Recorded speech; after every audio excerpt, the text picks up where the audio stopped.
general categories of problem. We have knife attacks and knife threats. Okay? A knife attack is when it's already happening. The person's stabbing me, there's no de-escalation here, there's no tactics, there's an active attempt to kill me right now, and the time of talking is done. Now I need to fight. Okay? A knife threat is generally the person hasn't started to kill you, to try to kill you yet, but it's a pretty indication that they're not nice and that they don't have any positive intentions when somebody puts a knife to your throat or a pistol to your face. We all obviously know when somebody puts a gun to my face, when somebody puts a knife and they ask me for their money, of course. I give them the money, I give them the wallet, I give them my cell phone. It's not worth fighting for, even if you're, you know, a 7th degree black belt in Huflang Dang or whatever. Give them their money, walk away safely. There'll be a new iPhone out next year. You're going to buy that one anyways. Let it go. That's a given. But life is more complicated because there's some requests and some things that I simply can't comply with. We say a bad guy always wants one of 3 things.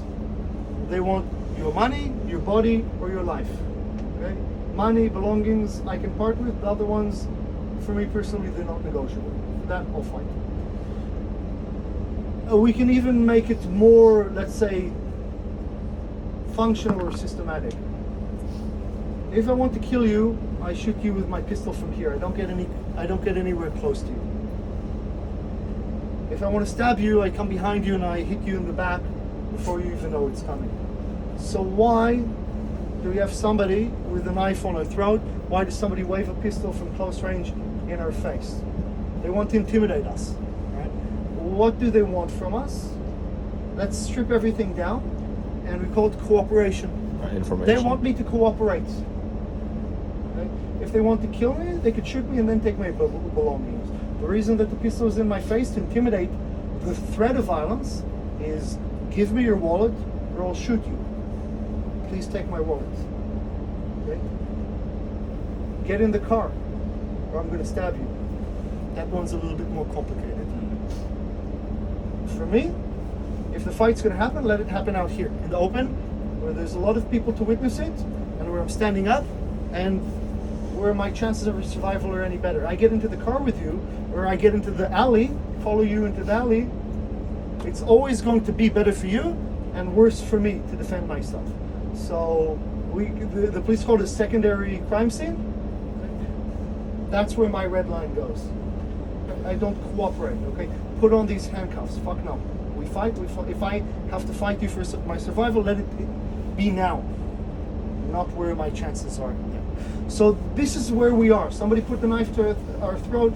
I'm not teaching you what to do. If somebody said, hey, give me your money. Take my money. Okay, give me your money. There you go. Give me your car keys. Have at them. And your phone. Sure, no problem. And they're still there. And they still have the pistol in my face. They show no intention of going anywhere. I've given you everything I'm prepared to give you. What now? Now I need to start thinking of it. Maybe I have to fight somebody who's holding a gun. It's not beautiful, but this is where it lives, and it's important for me that you understand that. We're not fighting a mugger here. We're fighting something. It's also important to understand that some things can go bad, and sometimes, in certain countries, in certain places, somebody will take your money and then they'll stab you because they don't want to leave witnesses. So I need to be aware of that. I need to be attuned of that, and at the end of the day, I'm fighting for my life. So now we're fighting against knife threats, maybe pistol threats soon too, but knife threats.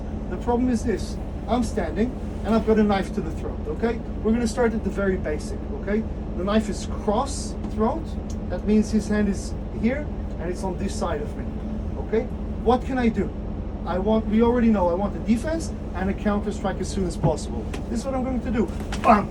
Here, first and foremost, move the knife off of my throat, hand, thumbs down, fingers here, and all I do is I grab the wrist up and I punch it as hard as I can. And at the same time, once I've cleared the knife up, I'm going to take my fist and I'm going to put it through his face. That's step one. Now where we go from here, it's going to change. It's going to change on my positioning. Am I standing out in the open? Am I in a bus? Okay. How is he positioned? How am I positioned? Am I sitting? He's standing? Everything is going to change. All I can do is give you some principles. The first principle is get the knife away from your throat as quickly as possible. That's obvious. Second principle is, if you can, counter strike as early as possible. Principle number 3, use your surroundings in your environment. So if I have to hold on his hand like this and he pulls his hand away from me, it's going to be harder for me. Especially if you put your hand on my shoulder, your other hand on my shoulder, and pull your hand out.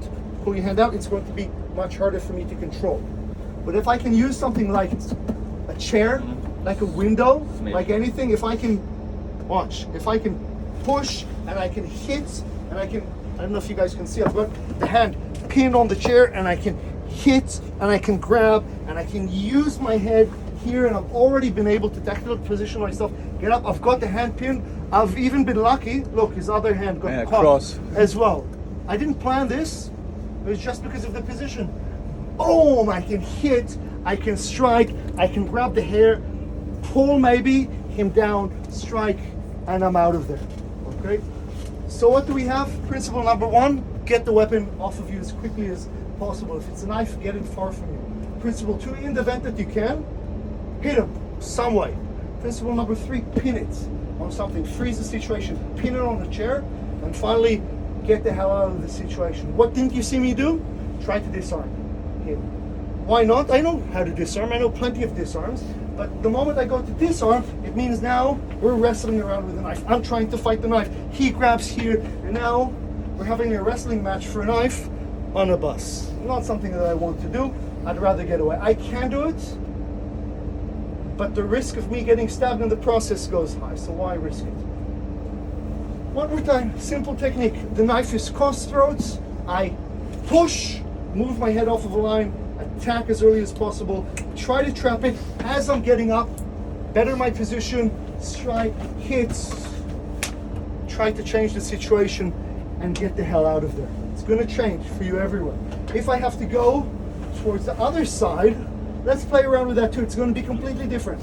Principles are the same, right? I take my hand, I don't go this way. No. Right? That's counterproductive. Yeah. I'm going to go this way now.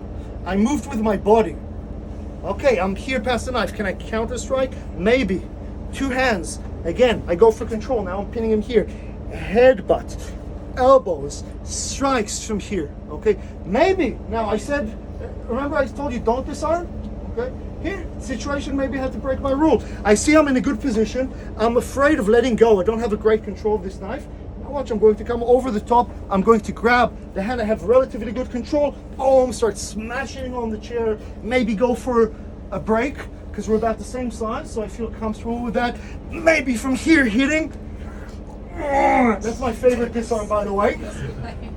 Biting, pulling it out. It's nothing fancy. And there you go. Solve the problem. It's going to be tricky. It's going to be, well, you didn't expect it to be easy to fight against somebody on the bus. But again, you got to choose your tactics. I said he's about my size. I feel comfortable going into the armbar. Okay. What happens if somebody is much bigger than me with an arm, with biceps like this? They fall asleep. No way. No way. I don't go for that. I'll have to hit them. I'll have to do something else. Okay? Give that a go with your training partners. Good luck. Cool. Good luck with your Thank you.